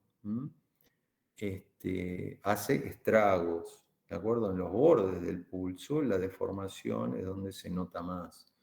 Entonces, ¿qué va a pasar? Si yo estoy leyendo cerca de los bordes, los laterales del pulso, y estoy en problema, realmente, porque no sé bien qué estoy leyendo. ¿De acuerdo? En las transiciones entre pulsos. Realmente no sé qué ocurre. Cambio, si le apunto al centro, seguramente yo ahí voy a obtener una información más confiable. Entonces se juntan dos condiciones. Una condición de frecuencia, sincronización de frecuencia, y además una sincronización en fase. Hay circuitos electrónicos destinados a esto, que se llama PLL. PLL es Phase Lock Loop, que son circuitos de detección de fase. Estos circuitos que sirven para detectar fase y por consiguiente ubicar una fase dentro de una señal, ¿no? Una posición de un cambio de fase o algo o similar. Bien. Otra condición más. Dice, el reloj del receptor detecta la presencia de sincronismo del transmisor y se autoajusta en forma automática. Es lo que estábamos hablando del master slave. ¿De acuerdo? O sea, el clock posta, para decirlo así, en lenguaje de barrio, el clock posta es el clock del transmisor. Ese es el que realmente marca el ritmo. El clock del receptor es un semiclock, digamos. Por supuesto, tiene la habilidad de poder marcar un ritmo, pero es un clock que le dicen que es un clock disparado. O sea, alguien le dice a partir de qué momento tiene que empezar a contar. ¿De acuerdo? Y si eso ocurre, el clock de ese receptor va a poder seguir las variaciones o el flameo del clock del transmisor. Porque el clock del transmisor va a flamear, va a variar, va a flamear. ¿De acuerdo? Es un clock barato. Está para que los dispositivos no valgan una fortuna por un simple clock. ¿Estamos? Entonces, ese reloj de transmisor se va a correr de su frecuencia de trabajo. Bueno, la solución es salir a correrlo.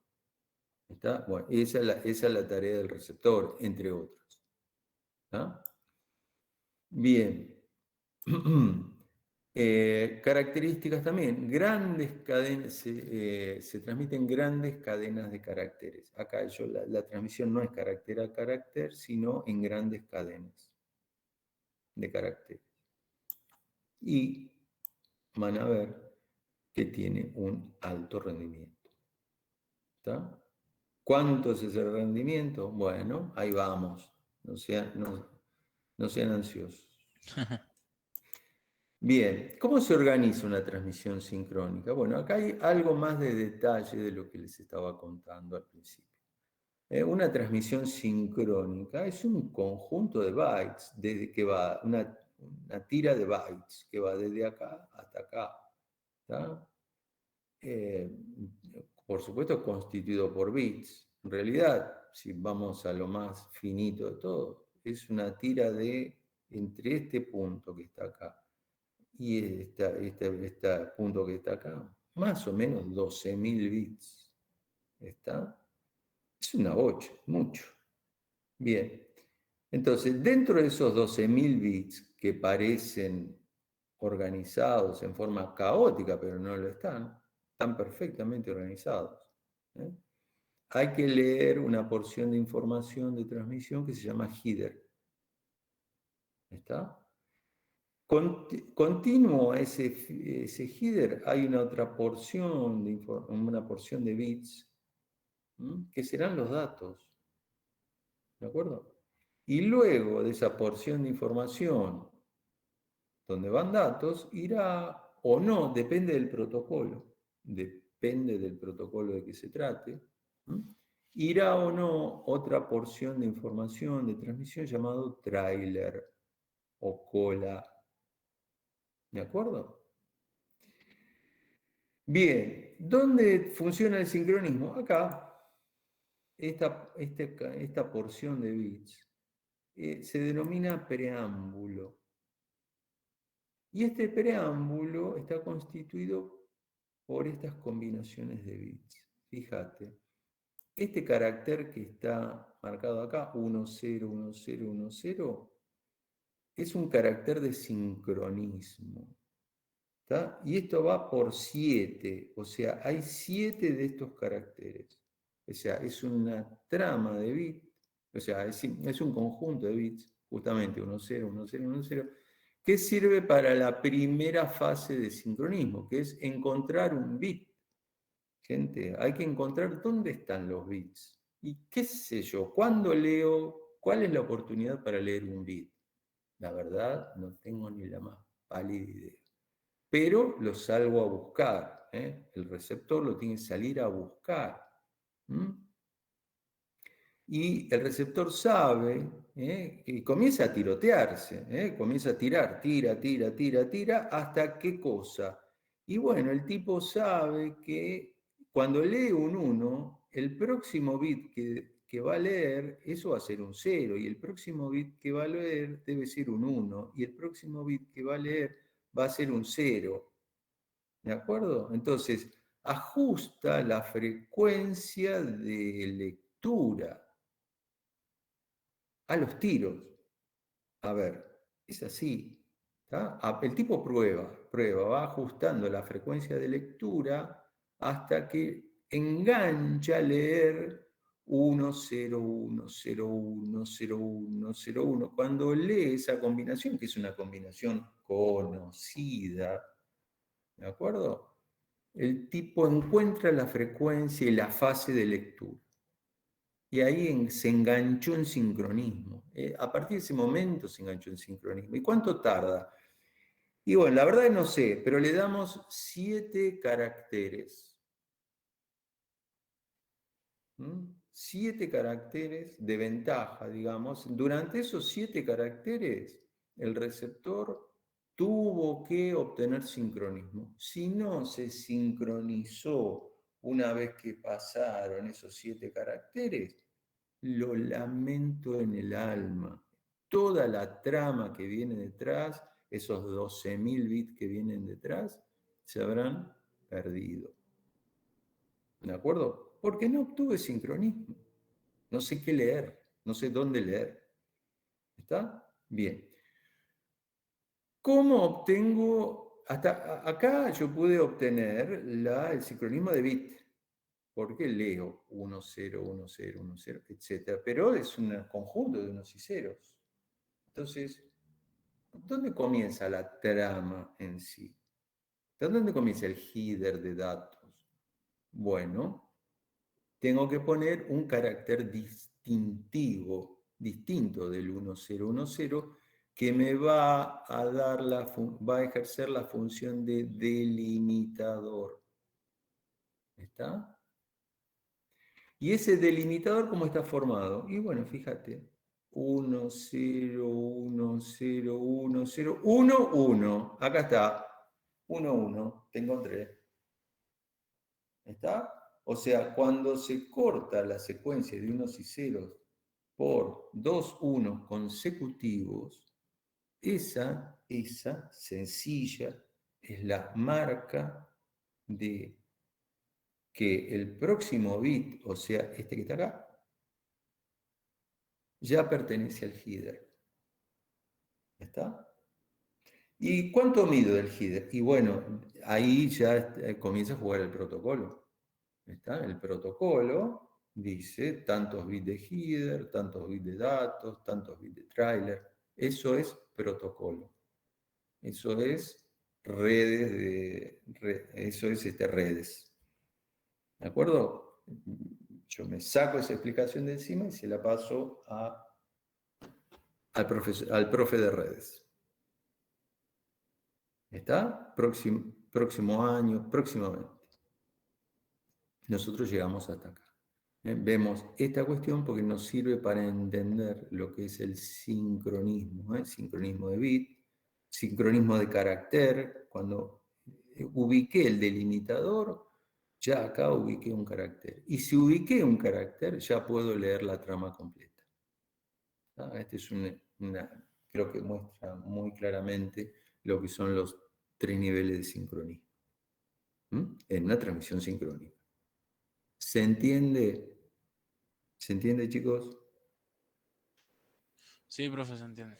Bueno, este trabajo que está acá, esto que está acá, esa búsqueda, es trama por trama. Cada trama que llega a la máquina donde están ustedes, le llega información a la máquina donde están ustedes, una por una se realiza toda esta tarea. ¿De acuerdo? O sea, chapó. Chapó por quien lo hace, que es la placa de red, en definitiva. ¿Bien? Sigamos. Transmisión sincrónica. Vamos a ver. Duración de la transmisión sincrónica. Tau, de nuevo, por la cantidad de bits transmitidos. Acá hay una determinada cantidad de bits. Entonces, ¿cuánto dura la transmisión sincrónica? Bueno, la duración del ancho del pulso multiplicado por la cantidad de bits transmitidos. Lo mismo que en el caso anterior. Rendimiento de la transmisión sincrónica. Bit de datos sobre total de bits. Fórmula general. Fórmula particular. Rendimiento de la transmisión sincrónica. Datos sobre header más datos más trailer. Sobre el total de bits. ¿Estamos? Bien. Vamos a calcular.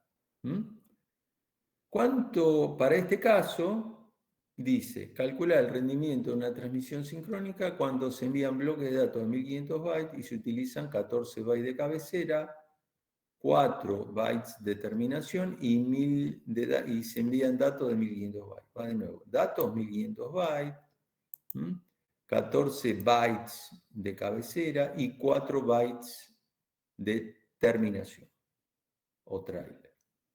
¿Está? Esta es valores de una trama estándar. Una trama estándar que se utiliza hoy en las comunicaciones. El rendimiento se calcula igual que el anterior, ¿no? Y con el mismo criterio, Claro, nada sí. más que cambian un poco los valores, ¿no? El rendimiento es cantidad de datos de aplicación sobre cantidad total de bits transmitidos, eso se mantiene. Ahora, ¿cuáles son los números? Byte de datos, o sea, 1500 bytes, ¿está? Sobre byte de datos más bytes de header más bytes de trailer. ¿Está? Cambia Sí, la sí. fórmula porque cambia el formato, digamos, ¿no? Pero el concepto se sigue manteniendo.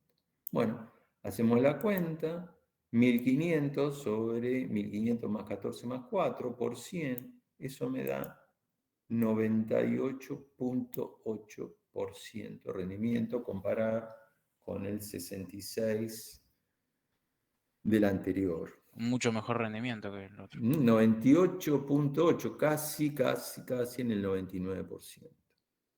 ¿Ya? Quiere decir que de esos 100 megabits nominales de tu línea de comunicación,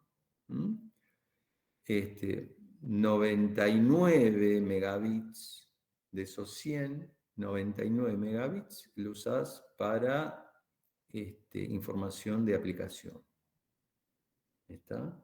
Y 1 megabit de esos 100, 1 megabit por segundo aproximadamente, se consume en información de control. ¿Está? Por eso, Sí. obviamente, todas las transmisiones del día de la fecha son transmisiones sincrónicas. ¿De acuerdo? Y repito, digamos, y las transmisiones asincrónicas, ¿dónde quedan? Y para pequeñas interfaces. Interfaces de impresora, interfaces de teclado. ¿Está? Las interfaces que trabajan byte a byte. Una interfase de teclado, hacer una transmisión sincrónica para una interfaz de teclado es complicarse la vida. ¿De acuerdo? Una terminal, una terminal de comunicación. Hay sistemas que trabajan con sistemas de terminal. ¿Está? Por teclado, terminal y teclado. Trabajan por líneas de comando, los sistemas de terminal. Bueno, eso trabajan carácter a carácter, no tienen interfaz gráfica, nada de eso, y trabajan carácter a carácter contra un teclado, es una pantalla contra un teclado. Bueno, para eso las interfaces asincrónicas son una solución extremadamente eficiente, porque son sumamente económicas, son sencillas, y para esa aplicación andan fantásticos. Claro, no requieren tanto en ese caso. ¿De acuerdo? Sí, sí. Bien, ¿qué más? Multinivel. ¿Está? Bueno, ya vimos transmisión sincrónica y asincrónica. Vamos a ver otro tipo de transmisión que se denomina multinivel, que nos va a servir para poder mandar información, más información de lo que podríamos enviar si utilizáramos simplemente una velocidad de modulación. Ya, vamos a ver, vamos a engañar al ancho de banda. Lo vamos a cazar y lo vamos a engañar. Como si fuese un niño. Vamos a ver, características. Logramos aumentar la velocidad de transmisión con la misma velocidad de modulación. ¿Qué estoy diciendo? Con la misma cantidad de bits por segundo o de pulsos por segundo, yo voy a mandar mayor cantidad de bits por segundo. Parece un chino, pero no lo es. Si no se modifica la velocidad de modulación, se mantiene el ancho de banda de la señal. ¿Está? Y bueno, tiene una contra que disminuye la inmunidad al ruido. ¿Está? Es una señal que si bien manda mayor cantidad de información por segundo, tiene una vulnerabilidad que es más susceptible, es más débil en cuanto a la presencia de ruido. ¿Está? Pero bueno, no todo se puede en la vida. Siempre que logramos algo es a costa de alguna otra cosa. Bueno, este es el caso también. A ver, ¿cómo funciona el multinivel? Supongamos tener nuestra señal original, ¿tá? Nuestra señal original, que es los pulsos rectangulares, 1, 0, 1, 1, 0, 1, etcétera, etcétera. Acá tenemos un carácter, el trazo en azul, es un carácter, con 8 bits. Supongamos que se transmite en un segundo, ¿no? Esos 8 bits transcurren en un segundo, con lo que yo tengo tau, el ancho del pulso es 1/8 de segundo, obviamente. ¿Tá? A ver,